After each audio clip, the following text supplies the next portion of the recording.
निघेल किंवा निदान चैना क्रिकच्या तरी पुढे निघेल. या साईडला जर गेलं नाशिक हायवेला हा सगळ्या महाराष्ट्राने समजून घेण्याचा मुद्दा आहे. हे किती नालायक प्रशासन आणि शासन आहे. भिवंडीकडे जो रस्ता जातो या भिवंडी म्हणजे इथून साधारणपणे 20-22 किलोमीटरवर तो पहिला टोल नाका येतो नाशिक रोडला.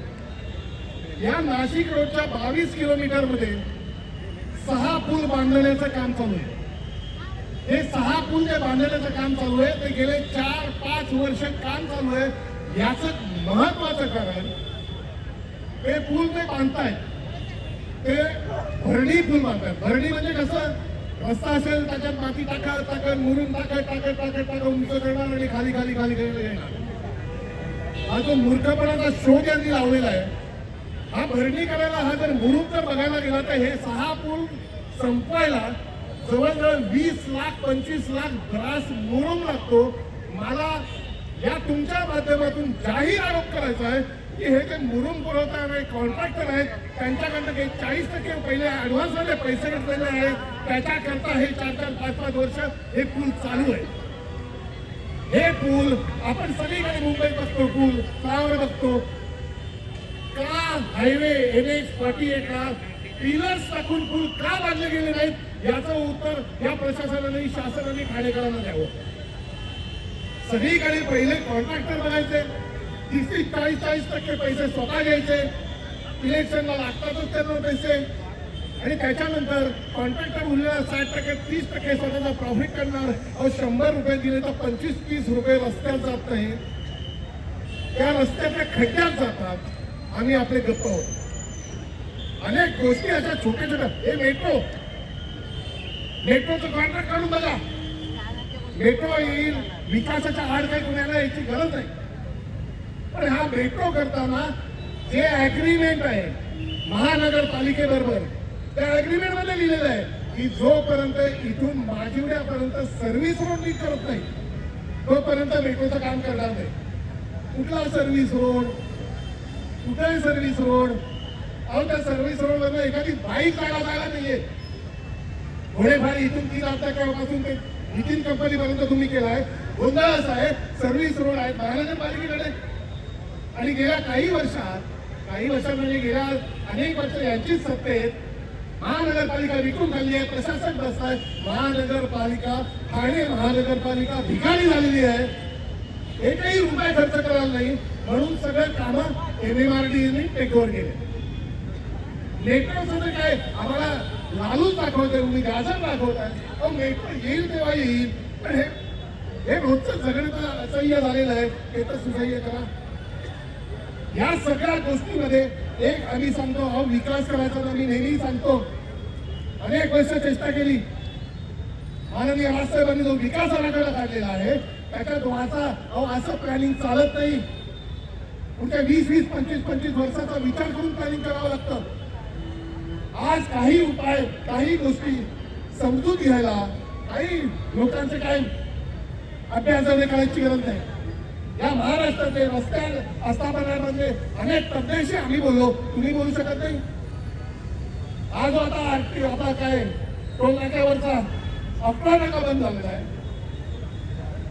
त्या ठिकाणाहून आता एकच उपाय आहे तिथून पूर्णपणे नाशिक रोडला कंप्लीट बायपास झाला पाहिजे.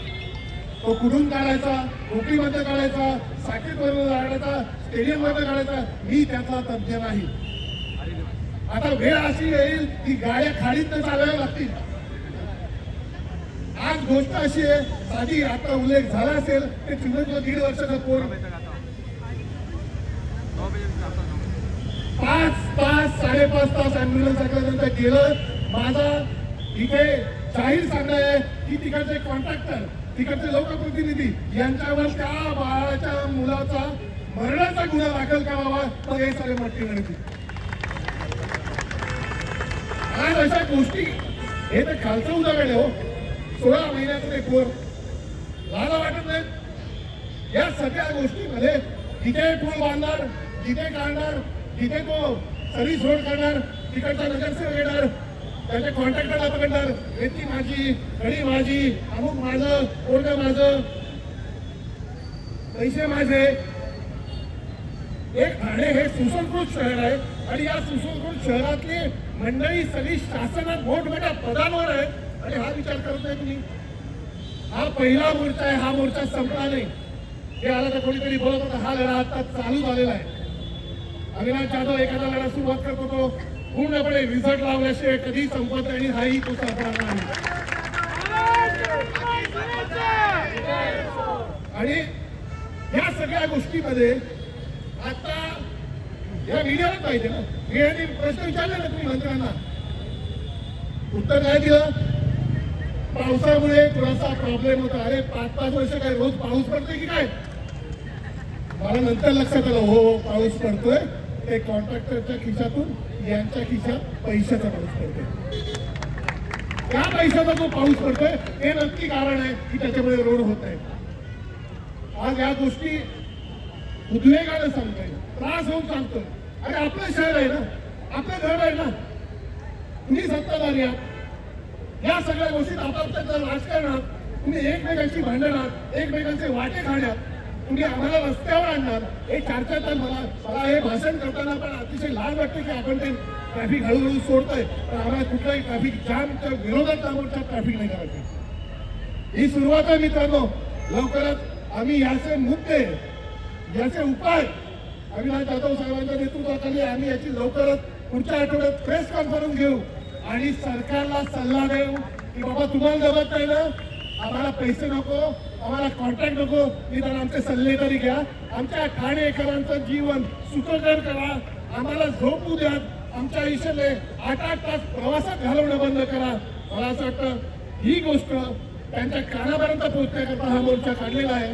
आणि दुसरं मला एक आवाहन करायचं आहे.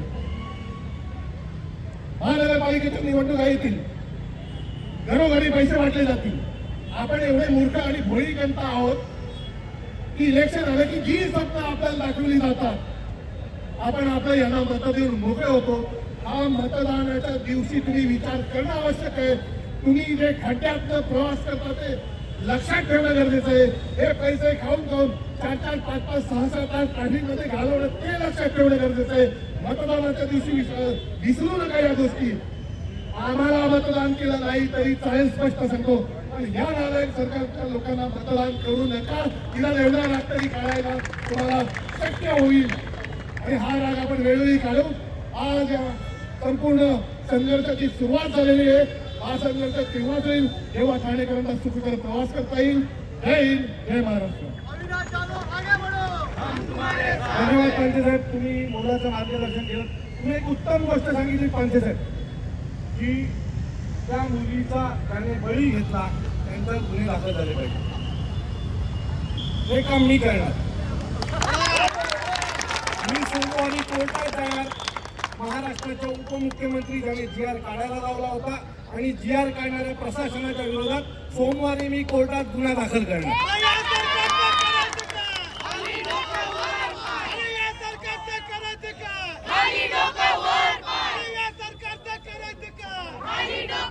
आजचा आपण सगळ्या एवढ्या मोठ्या संख्येने आलात, ठाणेकर नागरिक देखील यामध्ये सहभागी आहेत. तुमच्या सगळ्यांचे मनपूर्वक आभार मानतो. व आजचा हा मोर्चा इथेच संपला. त्या मुलीला आपण जी चिमुकली तिचा मृत्यू झाला ॲम्ब्युलन्समध्ये वाहतूक कोंडीमुळे, तर आपण श्रद्धांजलीसाठी 2 मिनिटं सगळ्यांनी स्तब्ध उभे राहा.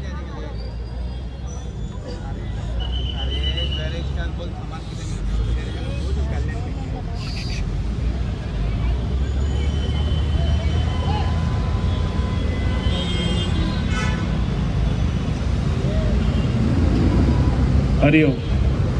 धन्यवाद, सगळ्यांचे मनपूर्वक आभार. सर्व पत्रकार बंधूंचे देखील मनपूर्वक आभार.